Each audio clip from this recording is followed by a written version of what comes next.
अच्छी जगह आ गए, क्योंकि देवों के देव महादेव आज बहुत अच्छी जगह आ गए। किया क्या ब्राह्मणों ने? आपस में बात करते कुछ बताते नहीं थे, भोजन था सामने मगर वो खाते नहीं थे।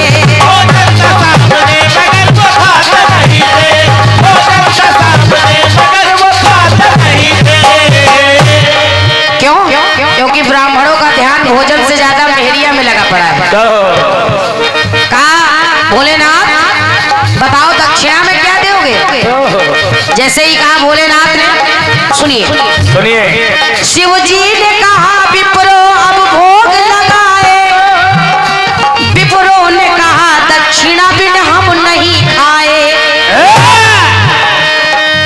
जैसे ही भोलेनाथ ने सुना तो कहा भोलेनाथ ने ब्राह्मण देवता क्या लेंगे आप? शिव जी ने कहा दक्षिणा में आप क्या लेंगे? जो आप मांग लेंगे हम आपको देंगे।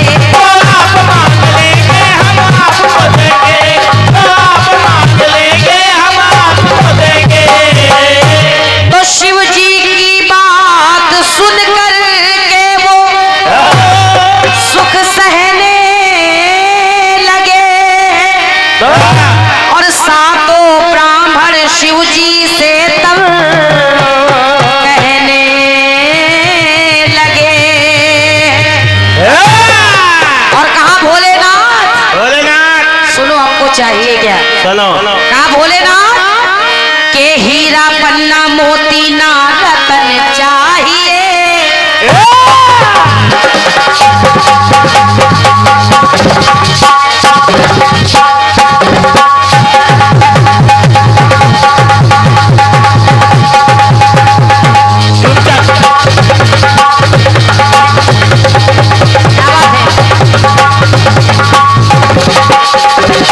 हेलो भैया,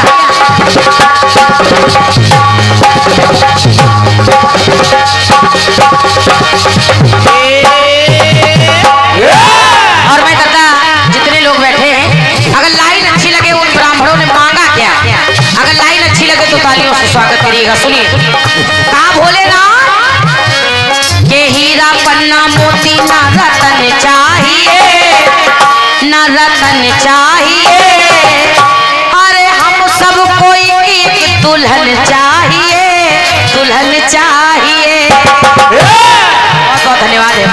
अब देवताओं ब्राह्मणों की जैसे ही भोलेनाथ ने बात सुनी तो भगवान भोलेनाथ को भी पसीना आ गया।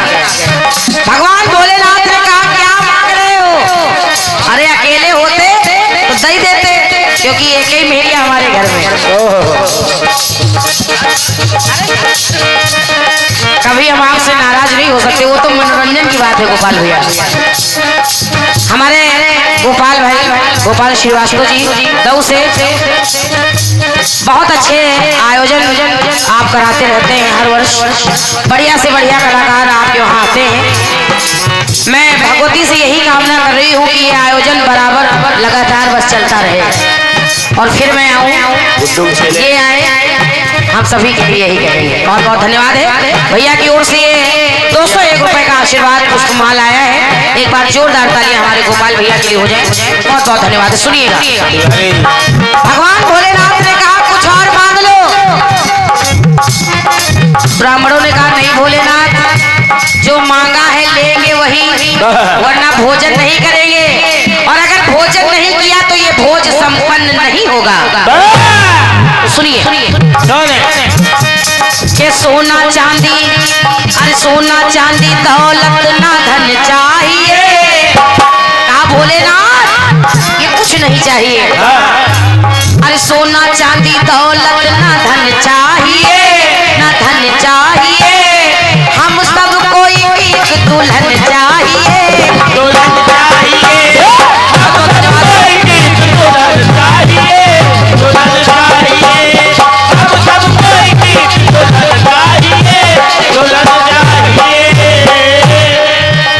अब सुनिएगा, जब भगवान भोलेनाथ ने समझाया, ब्राह्मण बड़े जिद्दी थे, माने नहीं। कहा भोलेनाथ जो कह दिया है लेंगे वही। और कहा क्या, क्या? कि सुनिए शिव डोले हैं, शिव डोले हैं। और कर जोड़ कर विप्रों से बोले हैं, विप्रों से बोले, कर जोड़ कर विप्रों से बोले हैं, विप्रों से बोले हैं। दादाजी अब सोचिए, देवों के देव महादेव हाथ जोड़े खड़े ब्राह्मणों के सामने। कहा अकेले होते तो दे देते, तुम 7 जने मेरिया एक है, मगर ब्राह्मण नहीं मान रहे हैं। तो कहा क्या क्या कि मैं तो दक्षिणा बोले त्रिपुरारी है, त्रिपुरारी है, मगर मेरे संग एक ही नारी है, एक ही नारी। मगर तेरे संग एक ही नारी है, एक ही नारी है। मगर एक ही नारी है, एक ही नारी है। ब्राह्मणों ने कहा नहीं बोले ना। विप्र बोले मन का वो सुमन चाहिए, जो मांगा है लेंगे वही भोलेनाथ। बहुत सुना है आप देते हैं। ये विप्र बोले मन का वो सुमन चाहिए, और मिले दक्षिणा ये वचन चाहिए। का खाओ कसम की मेहरिया दे हो, तब भोजन करेंगे। मिले दक्षिणा ये वचन चाहिए, वचन चाहिए। हम सबको एक दुल्हन चाहिए, दुल्हन चाहिए। हम सबको एक दुल्हन चाहिए, दुल्हन चाहिए। हम सबको एक दुल्हन चाहिए, दुल्हन चाहिए। और ये हमारे भैया डब्बू शुक्ला जी की ओर से 101 रुपए का आशीर्वाद आया है। प्रणाम कर रही हूँ, बहुत बहुत धन्यवाद है, साधुवाद है। अभी तक कलाकार, ज्यादातर हर कलाकार यही कह रहा है कि स्वप्न सुंदरी, मगर मैं पूछती हूँ कि सपने में तो अमिताभ बच्चन भी आते हैं, आते हैं कि नहीं आते? बता, अगर स्वप्न सुंदरी है तो फिर अमिताभ बच्चन जब आएंगे तो क्या कहा जाएगा? सोचो। कलाकारों ने इस पर विचार नहीं किया, नहीं ये बता ही नहीं सकते। सुनिए, भगवान भोलेनाथ ने समझाया, समझाया मगर नहीं माने, और कहा क्या क्या कि नहीं हट कोई बिन प्रयोजन करूं, प्रयोजन करूं।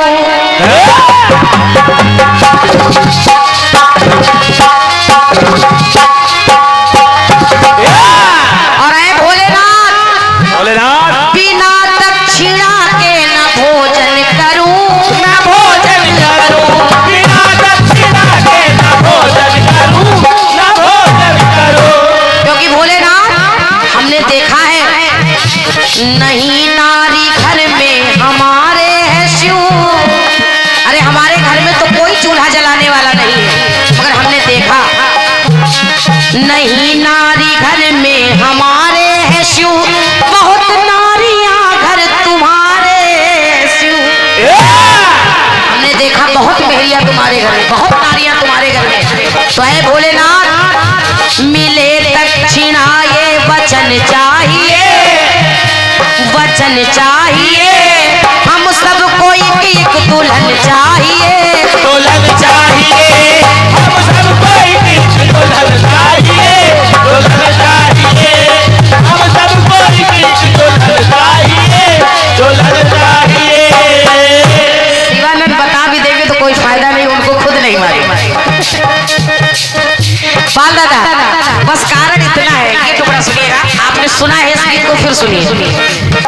भगवान भोलेनाथ ने देखा, तब भैया देखा कि भोलेनाथ ने कि ब्राह्मण जिद किए बैठे हैं, तो भोलेनाथ ने किया क्या कि त्रिपुरारी त्रिशूल कर में लिए, कर में लिए, और सती को बुलाया।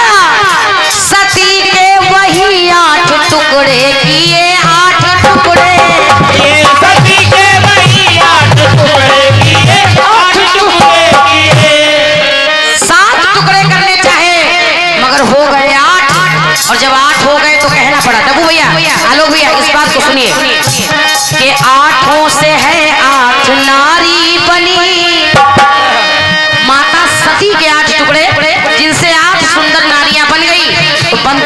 रही है कि आठों से है आठ नारी बनी।